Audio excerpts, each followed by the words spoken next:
السلام علیکم ناظرین، آپ دیکھ رہے ہیں ویژن وائب اور میں ہوں آپ کی ہوسٹ مہوش بٹ۔ امید ہے کہ آپ سب لوگ خیریت سے ہوں گے اور اپنے اپنے گھروں میں آباد ہوں گے۔ ناظرین، اکثر ہم ٹی وی چینلز پہ یا پھر ڈفرینٹ سٹوریز ہم دیکھتے ہیں جس میں ہمیں دیکھنے کو ملتا ہے کہ کسی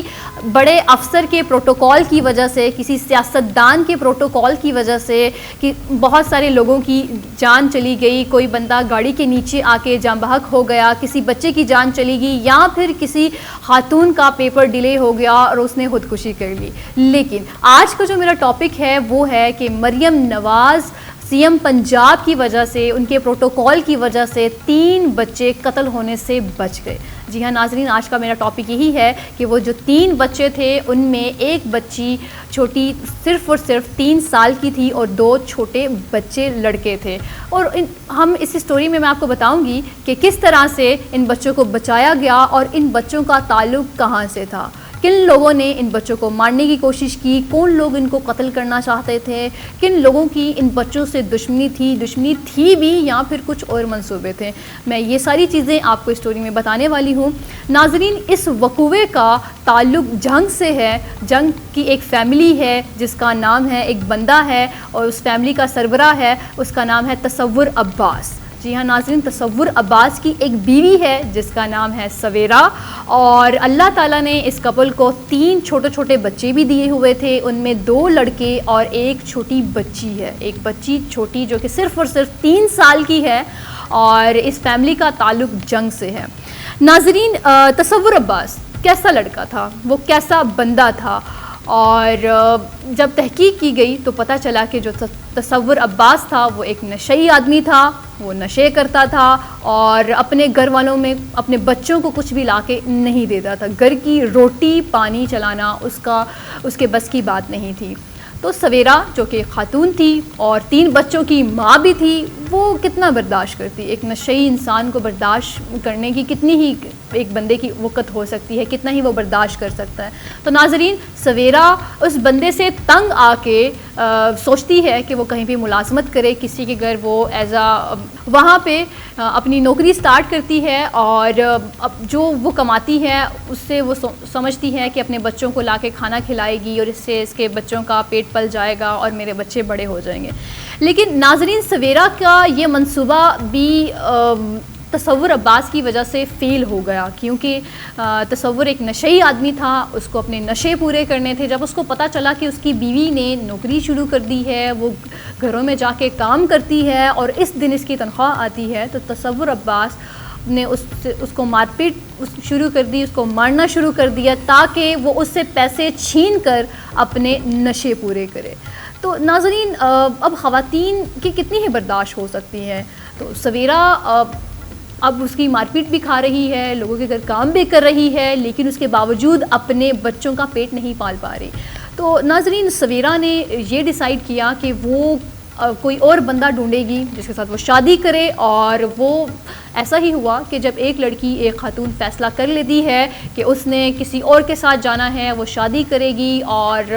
اسی طرح سے ناظرین اس خاتون کو بندہ مل گیا، اس خاتون کو ایک لڑکا مل گیا۔ اور ہوتا کیا ہے ناظرین، سویرا کو جیسے ہی کوئی بندہ ملتا ہے جس کے ساتھ اس کا ریلیشن تھا، وہ 3 بچوں سمیت تصور عباس کو چھوڑ کے، گھر چھوڑ کے چلی جاتی ہے۔ تو اب جو ذمہ داری تھی وہ تصور عباس پہ آ گئی، باپ پہ آ گئی۔ اب باپ نشئی ہے اور اس کے 3 بچے ہیں۔ تو ناظرین، ہم کیا ہی ایک بندے سے، ایک نشئی بندے سے کیا ہی امید لگا سکتے ہیں؟ کیا وہ اس قابل تھا کہ وہ اپنے نشے چھوڑ کر کام کاج کرے اور اپنے بچوں کا پیٹ پال سکے؟ ایسا کچھ بھی نہ ہوا، کیونکہ نشئی ہے اور نشئی مار پیٹ میں ان کو عبور حاصل ہوتا ہے، اور وہ جو ہے بچوں کا پیٹ پالنا تو بہت ہی دور کی بات ہے۔ ناظرین، کچھ عرصہ ایسے ہی چلتا رہا، کیونکہ اس کی اب 3 سال کی بچی ہے، بچوں نے رونا بھی ہے، ان کو دودھ بھی چاہیے، ان کو روٹی بھی چاہیے۔ جب روٹی اور دودھ ان کو نہیں ملے گا تو ڈیفینیٹلی وہ روئیں دوئیں گے۔ تو ناظرین، آپ دیکھیں کہ ایک بندہ ہے، بے شک وہ باپ ہے، بے شک وہ نشئی ہے، لیکن ہے تو باپ۔ تو اس نے کیا ڈیسائیڈ کیا کہ ہاں بھائی ٹھیک ہے، اب مجھ سے بچے سنبھالے نہیں جا رہے۔ اس نے دل ہی دل میں منصوبہ بندی شروع کر دی۔ تو تصور عباس اپنے 3 بچوں کو اٹھا کر لاہور لے آیا۔ لاہور میں وہ اپنے بھائی کے پاس آیا اور اس کے بھائی کا جو نام پولیس نے بتایا ہے وہ اعظم عباس ہے، اور یہاں پہ وہ آ کے اپنے بھائی کو کہتا ہے کہ میرے 3 بچے تم اپنے پاس رکھ لو، میں محنت مزدوری کروں گا اور جب میرے پاس پیسے آئیں گے تو میں اپنے بچوں کو دے جاؤں گا اور تمہیں بھی پیسے دے جاؤں گا، لیکن میرے بچوں کو اپنے پاس رکھ لو کیونکہ ان کی ماں اپنے عاشق کے ساتھ بھاگ گئی ہے، میں 3 بچوں کو کیسے سنبھالوں۔ تو اس پہ ناظرین تصور عباس کے بھائی اور بھابھی کو پتہ تھا کہ تصور کس طرح کا انسان ہے، وہ نشئی ہے اور وہ جھوٹ بول رہا ہے، اپنے بچے صرف یہاں پہ چھوڑنے آیا ہے، پھینکے گا، ہمارے ذمہ لگائے گا اور بالکل بھی واپس نہیں آئے گا۔ تو اس پہ تصور کے بھائی اور بھابھی نے اس کو بالکل منع کر دیا، بھابھی نے تو بالکل منع کر دیا، اس نے تو صاف انکار کر دیا، لیکن بھائی نے کیا کہا، بھائی نے یہ کہا دیکھو بھائی میرے بھی بچے ہیں اور میں کرائے کے مکان میں رہتا ہوں، محنت مزدوری کرتا ہوں، میرے گھر میں جگہ نہیں ہے، میں تمہارے بچوں کو کہاں رکھوں گا، اور میری بیوی ویسے ہی نہیں مان رہی۔ تو اس پر ناظرین تصور کیا کرتا ہے، اپنے تینوں بچوں کو اٹھاتا ہے اور لے کر آ جاتا ہے داتا دربار۔ جی ہاں ناظرین، داتا دربار وہ اپنے بچوں کو لے کے آتا ہے اور اپنے 3 بچوں سے وہ بھیک منگواتا ہے تاکہ وہ اپنے نشے پورے کر سکے، اور اس میں اس کی 3 سال کی چھوٹی سی بچی بھی شامل تھی جو کہ بھیک مانگ رہی تھی۔ تو ناظرین یہ سلسلہ اسی طرح ہی کچھ دنوں چلتا ہے، چلتا جاتا ہے اور لیکن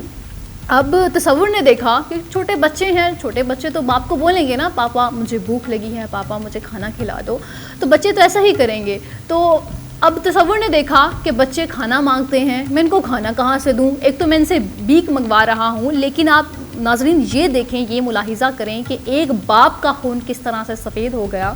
تو اس آدمی نے یہ سوچا کہ اگر میں بچوں کو کھانا دوں گا تو نشہ کہاں سے پورا کروں گا، تو اس نے بچوں کی بھوک پر اپنے نشے کو اہمیت دی اور اس نے دل میں منصوبے بنانا شروع کر دیے کہ مجھے ان سے جان چھڑوانی پڑے گی۔ اسی طرح سے ایک دن اس کو پتہ چلتا ہے کہ دھرم پورہ جو برج ہے انڈر پاس کے نیچے سے کوئی بڑا افسر گزر رہا ہے، اور وہاں سے اس نے ڈیسائیڈ کیا کہ میں وہاں پہ اپنے بچوں کو لے جاتا ہوں اور اس برج کے اوپر چڑھ کے اپنے بچوں کو بولوں گا چھلانگ لگا دو، اور اس سے کیا ہوگا ناظرین کہ حکومت کی ساری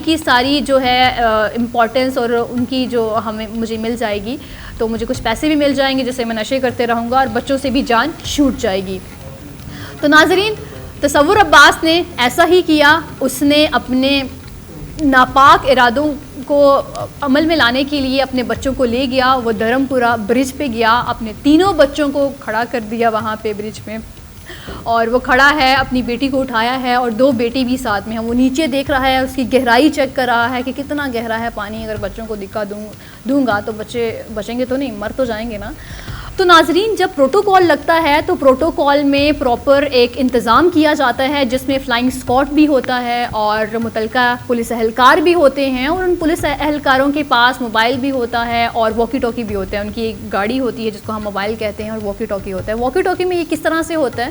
کہ جب ایک پولیس اہلکار کوئی بات کرتا ہے تو وہ سب کو پہنچ جاتی ہے وہ بات، تو ایک پولیس اہلکار دیکھتا ہے، کیونکہ جب پروٹوکول لگ رہا ہوتا ہے تو پولیس والے یہی دیکھتے ہیں کوئی بھی مشکوک بندہ یہاں پہ نہ آئے، اگر کوئی مشکوک ان کو حرکت نظر آتی ہے تو وہ ان بندوں کو اٹھاتے ہیں اور سائڈ پہ لے جاتے ہیں، پولیس اسٹیشن لے جاتے ہیں، اور جیسے ہی پروٹوکول ختم ہوتا ہے تو ان بندوں سے تفتیش وغیرہ کر کے تو ان کو چھوڑ دیا جاتا ہے یا پھر ان کو جیل کی جاتی ہے، ان کو سزا دی جاتی ہے۔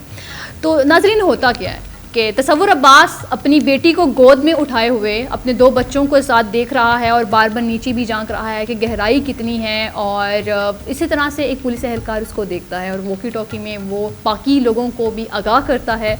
کہ ایک بندہ ہے جس نے کالے رنگ کا سوٹ پہنا ہوا ہے اور اس نے گرین کلر کی چادر اوڑھی ہوئی ہے، اور اس کے ساتھ ساتھ اس کے پاس نیلے کلر کا شاپر بھی ہے، اور ایک چھوٹی سی بیٹی اس نے اٹھائی ہوئی ہے، اور اس کے ساتھ ساتھ 2 بچے بھی ہیں۔ ناظرین پولیس اہلکار کا واکی ٹاکی پہ یہ میسج دینے کی دیر تھی کہ بہت سارے باقی لوگوں نے بھی سن لیا اور سب نے یہی ڈیسائیڈ کیا کہ ان بندوں کو لے جایا جائے، پولیس اسٹیشن لے کے جائیں اور پروٹوکول کو اچھے طریقے سے کمپلیٹ کیا جائے، اور اس کے بعد ان لوگوں سے پوچھا جائے کہ یہ لوگ یہاں پہ کیا کر رہے تھے۔ بالکل ایسا ہی ہوا ناظرین، مریم نواز کا پروٹوکول تھا وہ کمپلیٹ ہوا اور باری آئی تصور عباس کی۔ جب پولیس نے تصور عباس سے تفتیش کی تو موصوف نے بتایا کہ میری بیوی بھاگ گئی ہے 3 بچوں کو چھوڑ کے. میں مرد ہوں, میں 3 بچوں کو کیسے سنبھال سکتا ہوں؟ میں پیسہ کماؤں یا پھر میں ان بچوں کو سنبھالوں؟ اور اس کے ساتھ ساتھ تصور نشئی تھا اور اس کو سمجھ نہیں آ رہی تھی کہ وہ پولیس کو کیا بتا رہا ہے. تو جانے انجانے میں اس نے اپنا جرم بھی قبول کر لیا اور اس نے بتایا کہ مجھے پتہ چلا کہ یہاں سے دھرم پورہ برج سے ایک افسر ہے, اس کا پروٹوکول گزر رہا ہے, تو میں نے سوچا کہ میں بچوں کو گرا دوں گا, ان کو بولوں گا کہ تم لوگ چھلانگ لگا لو. اس طرح سے کیا ہوگا, بچوں سے میری جان بھی چھوٹ جائے گی اور حکومت سے پیسے بھی مل جائیں گے اور میرا نشہ بھی نہیں ٹوٹے گا. تو ناظرین, اس پر پولیس نے کیا کیا, بچوں کو چائلڈ پروٹیکشن بیورو کے حوالے کر دیا. اب بچے جو ہیں وہ چائلڈ پروٹیکشن کے بیورو کے پاس ہیں اور اس پر پولیس نے تصور عباس پہ ایک مقدمہ لگایا اور اب تصور عباس جیل میں ہے. اور ناظرین, اس سٹوری کو بتانے کا مقصد یہ تھا, آپ سے شیئر کرنے کا مقصد یہ تھا, کیونکہ جب بھی ہم کوئی بات کرتے ہیں تو اینڈ پہ آ کے ہم اپنے خیالات کا اظہار ضرور کرتے ہیں. تو اس سٹوری پہ میں بھی اپنے خیالات کا اظہار کرنا چاہوں گی کہ ناظرین, اس سٹوری میں ہمیں نظر آ رہا ہے کہ پیرنٹس, والدین فیل ہو گئے ہیں اپنے بچوں کو پالنے میں. والدین, ان کا خون سفید ہو گیا ہے. اور ناظرین, یہاں پہ غلطی کس کی ہے؟ غلطی سویرا کی تھی یا پھر تصور عباس کی تھی؟ تو ناظرین, مجھے جو نظر آتا ہے, میں نے جو اسٹوری جتنی دیکھی اور سمجھی, میں اپنے خیالات کا آپ سے اظہار کرنا چاہوں گی کہ یہاں پہ غلطی ماں کی بھی ہے اور بیٹی کی بھی ہے. ناظرین, ٹھیک ہے, تصور عباس نشے کرتا تھا, اس کے 3 بچے تھے, وہ مار پیٹ بھی کرتا تھا, لیکن ایک ماں کو اپنے 3 بچے ایک نشئی کے پاس چھوڑ کر نہیں جانے چاہیے تھے. یہاں پہ ایک ممتا, ایک ماں فیل ہو جاتی ہے, کیونکہ ہم سب کو پتہ ہے کہ ماں کبھی بھی اپنے بچوں کو نہیں چھوڑتی. اور اس کے ساتھ ساتھ باپ کا خون تو ویسے ہی سفید ہو چکا ہے. تو ناظرین, میں آپ سے یہی کہنا چاہوں گی کہ آپ بچے تب پیدا کریں, سب کو بھی بچے تبھی پیدا کرنے چاہیے جب ان کو لگے کہ وہ ان بچوں کو پال بھی سکتے ہیں. اگر آپ کو لگتا ہے کہ آپ اس قابل نہیں ہیں, آپ کے پاس ملازمت نہیں ہے اور آپ اپنے بچوں کو نہیں سنبھال سکتے, تو بچے پیدا نہ کریں, اور تاکہ اس طرح سے وہ لوارث نہ گھومیں بچے. تو اسی میسج کے ساتھ ناظرین, میں آپ کی ہوسٹ مہوش بٹ آپ سے اجازت چاہتی ہوں. ملاقات ہوتی ہے ایک نئی سٹوری میں, ایک نئے ٹاپک پہ. تب تک کے لیے اللہ نگہبان. دیکھتے رہیے ویژن وائب.